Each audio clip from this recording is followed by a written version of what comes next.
Over a period of 4 days, this gala admirably showcased the majesty and power of steam. Regrettably, I could only attend the first 2 days in which to garner clips for this little video, which I hope you will enjoy.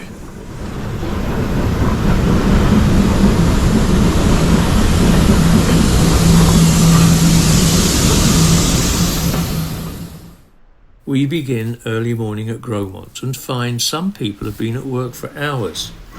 Inside the shed, 6 engines are quietly smoking away, bringing their boilers up to pressure, and they are prepared for the day's duties.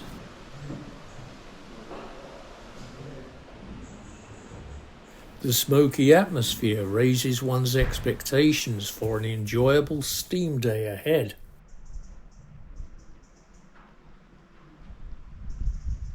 By contrast, the yard is quite silent and the morning air is fresh, but in the dim light, folk are busy here too.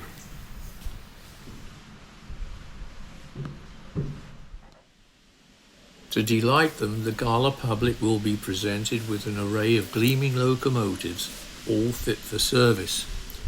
This is the first day of the gala. 10 engines plus the NYMR's venerable steam crane will be present and at work. Considered by many as the star of the show, Sir Nigel Gresley's namesake A4, a 462 Pacific, is to arrive late today and run over the following 3 days. Famous and lovely she may be, and an important revenue-making crowd puller. To me, every locomotive is a star, several of them being far older than the Sir Nigel Gresley.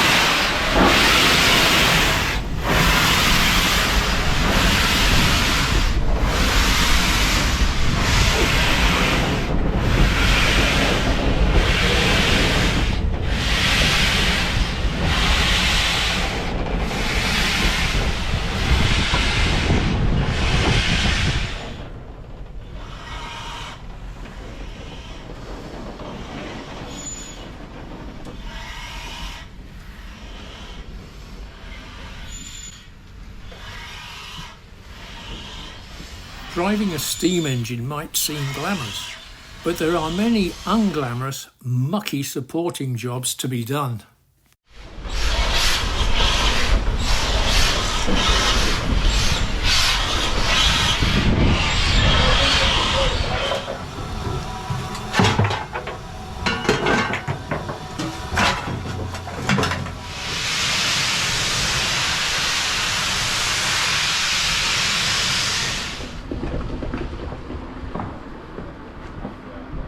The NYMR built its Gromont signal box in 1996, apparently based on an 1870s design. The original box was located at the station's northerly junction with the Esk Valley line.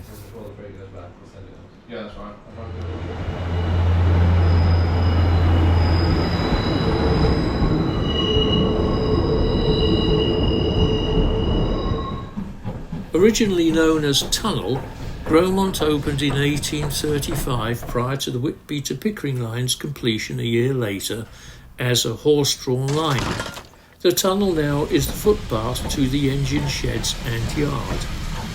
It is the junction with the Esk Valley main line that runs between Whitby and Middlesbrough. And to Whitby, on those main lines metals, NYMR's trains have running privileges. However, limiting curve radii preclude the likes of 60,007, the Sir Nigel Gresley, from using them. So, on gala days, such locos only run between Gromont and Pickering.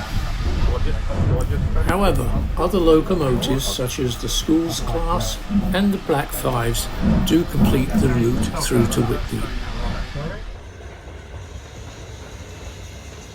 The gala uniquely featured two preserved 9Fs. Seeing them double heading and top tailing was most memorable.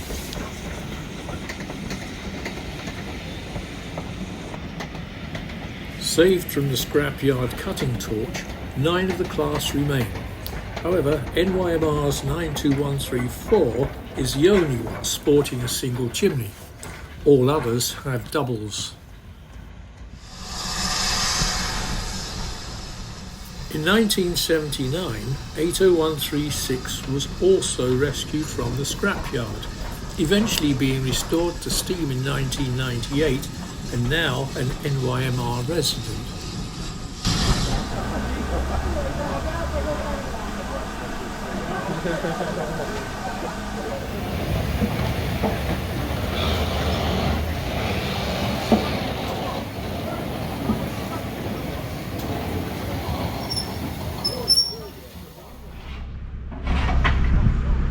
When visiting the yard, one sees all manner of railway-related paraphernalia scattered about.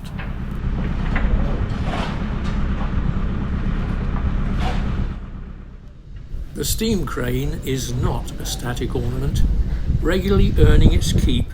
Fairly recently it lifted and returned the boiler of Black 5 number 44806 back onto its underframe. We shall now see the result. 44806's smoke box door lies open. Let's look inside. Not everyone gets to see the inside of a smoke box. Hopefully this simple explanation will help and not offend too many purists.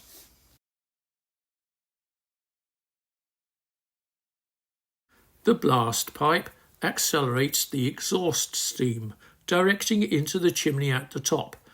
This lowers the smoke box pressure, which fiercely draws air through the coal fire and smoke tubes, making the fire burn hotter.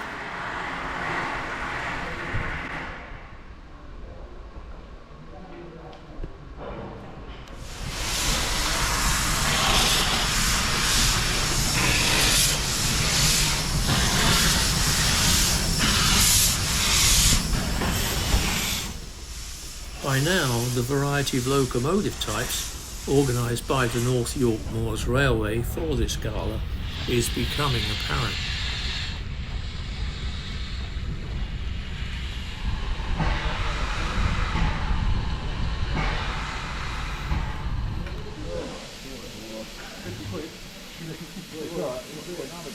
Early morning at the shed, and long before passengers arrive, just like yesterday, the day's preparations are well underway. And coal tanks and that kind of thing. So even the system advanced. Playing about with the thing.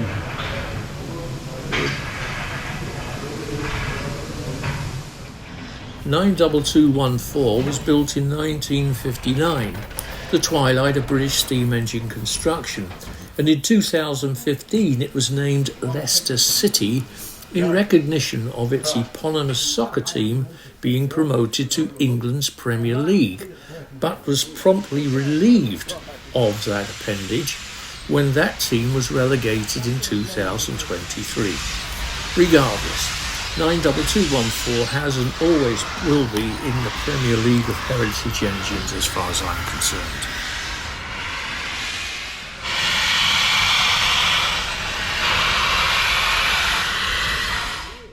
Well, I got this on Sunday. Right. Lovely engine. I do like it. Oh, no. How are you doing? Very well, thank you.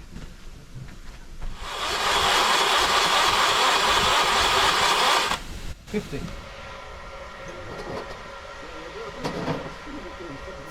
The LNER A4 arrived yesterday, and it is a lovely sight. But something's going on, and I'm wondering what.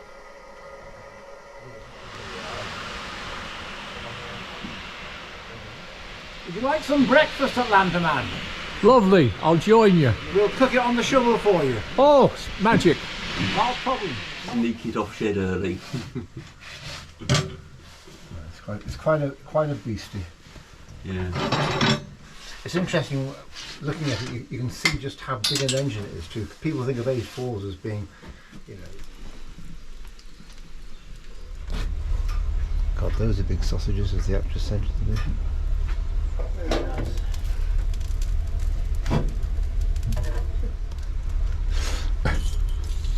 Enjoying a genuine fireman's breakfast is one of my bucket list items. For this experience, I'm indebted to Jim and to Department Manager Paul Wickham. Thanks, fellas.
The cottage row was built for employees of the bygone ironstone workings, some remains of which are seen on the rail trail described later.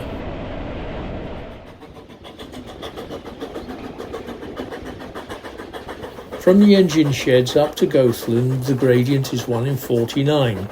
It falls to 1 in 293 near Newtondale Halt, and then further drops to 1 in 332 as one approaches Pickering.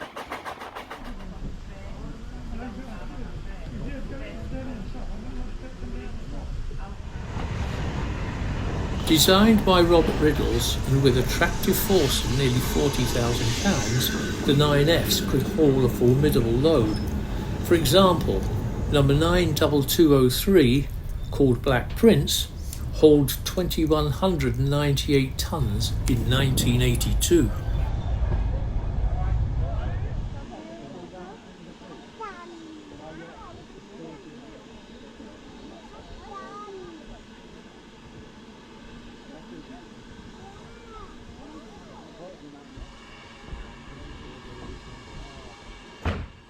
Though not included in the Domesday Book, Goathland dates from Norman times, but is probably best known for its use as the setting of a British TV series. It boasts a Grade II listed church and a cricket team founded in 1874 during the times of famous cricketer W.G. Grace.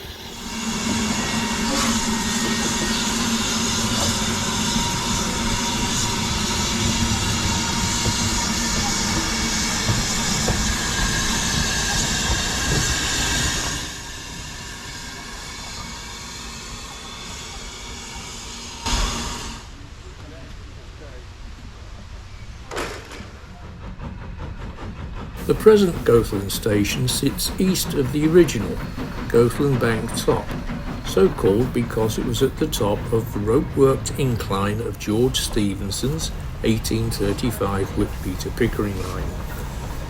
It was built in 1865 and named then Goathland Mill, being near to a watermill on the river next to the station. The North Eastern Railway's famous architect Thomas Prosser designed the station. He is, however, better known for designing York Station and for the plans for Newcastle's station portico and its adjacent Royal Station Hotel.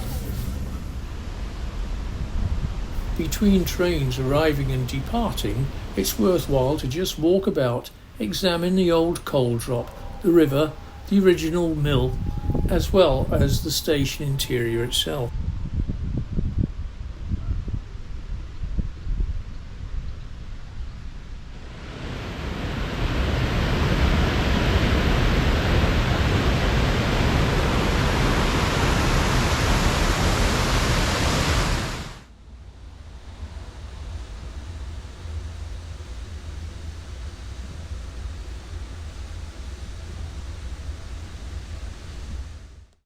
One of the original line's rail chairs and stone blocks lies on the up platform.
Combat dehydration caused by train watching and station touring, the North York Moors Railway has thoughtfully provided a refreshment oasis in the station's former goods office and in an adjacent tent. Easily found in the village is the historic rail trail running down to Gromont along the 1835 line, which featured a 1 in 15 incline from Beck Hole to Ghostland. Originally powered by water and gravity and subsequently by steam winches, an 1864 accident precipitated the rerouting of the line to its present-day course. It is a delightful 3-mile, well-signposted walk along which many surviving features of the original line can be enjoyed.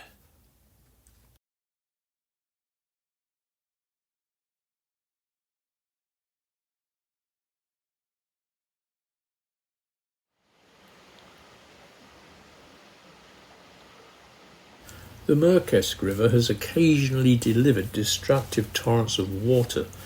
One of the old rail line's bridges was a victim.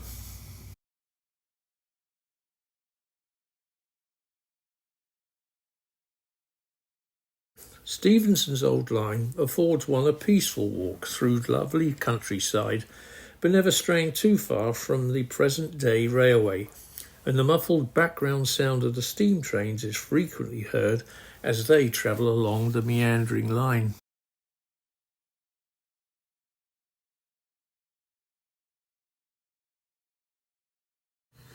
Reaching the cottage row signifies one is nearing the end of the walk. Trains run by. The engine depot stretches below. And Gromont Station, nestling in the valley, can be seen.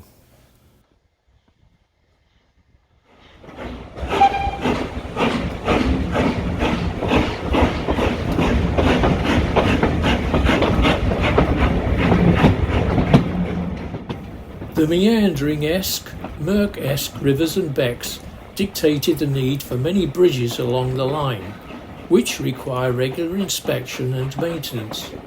sometimes very costly replacement, as the railway knows well.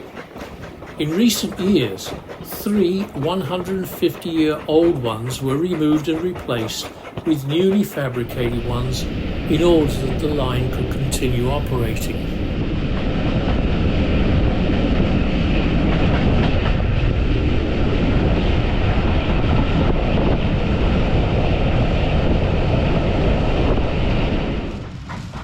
Newtondale Halt is a real gem.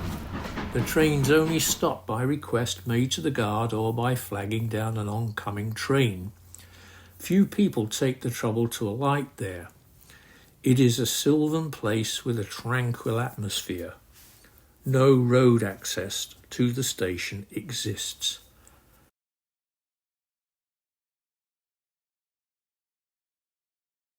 Ramblers and hikers will find public footpaths next to the station, and if one wishes to enjoy a quiet picnic, several benched tables are provided. The NYMR built the little halt using repurposed materials from Warrenby Halt near Redcar, opening it in 1981. There once was an NER 1870s signal box nearby, last used in 1930, but demolished in 1995 out of safety concerns.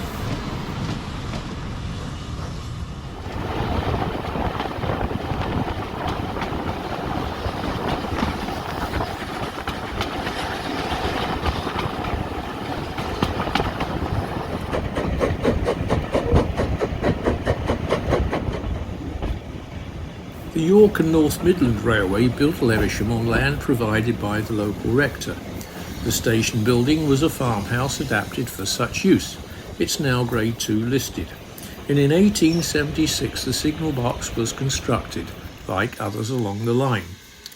In 1967 the NYMR's Preservation Society was consumed more with securing the Gromont to Gothland section, but the North Yorkshire National Park and County Council wanted the line to reach Pickering as a tourism feature. Apparently, a rental purchase agreement with the NYMR was concluded, and this helped finance the remaining 12 miles into Pickering. Since then, volunteers have restored, developed and expanded Lewisham Station from virtual dereliction into its current state.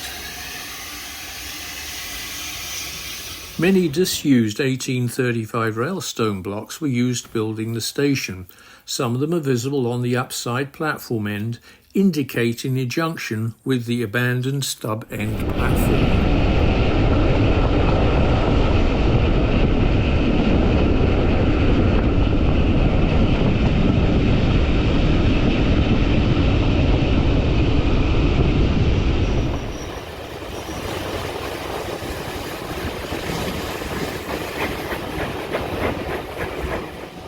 Reputedly dating from the 3rd century BC, Market Town Pickering is the southern terminus of the line, and it is mentioned in the Domesday Book.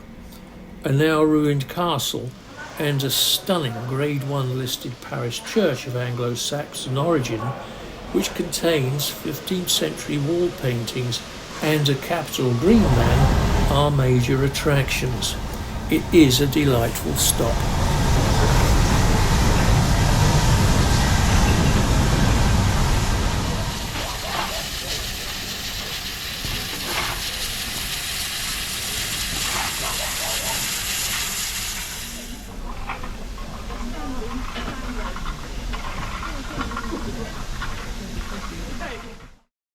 Apart from the locomotives, the carriages also merit one's attention and appreciation.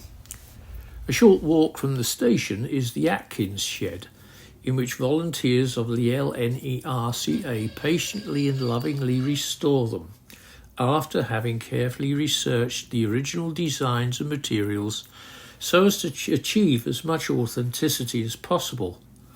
Their astonishing finished work is a joy to behold and shouldn't be abused by passengers. Though the rain was pouring down outside, the shed crew were most welcoming, and the LNERCA deserves one's fullest support just as much as is given to heritage rail lines and locomotive trusts themselves.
The station was the southern terminus of the 1836 line, purchased in 1845 by George Hudson's York and North Midland line. In 1846, the new owners built the present structure as a through station. George Townsend Andrews, who previously had built, among others, Goathland's Banktop Station, was the architect. Now a famous Victorian, his stations are ubiquitous and include the 1845 Grade 2 listed Scarborough Central and the majestic 1847 Hull Paragon. His station featured an overall roof, demolished by British Rail in 1952, but faithfully reproduced by the NYMR and inaugurated in 2011.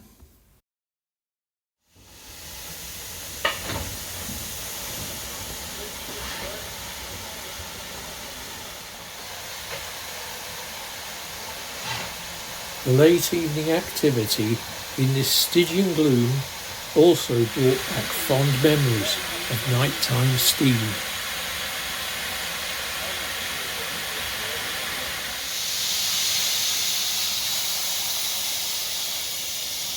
For a most enjoyable event, sincerest thanks go to everyone at the NYMR and not least to all the countless volunteers whose dedication and selfless efforts make this Heritage Line's existence and such a gala possible.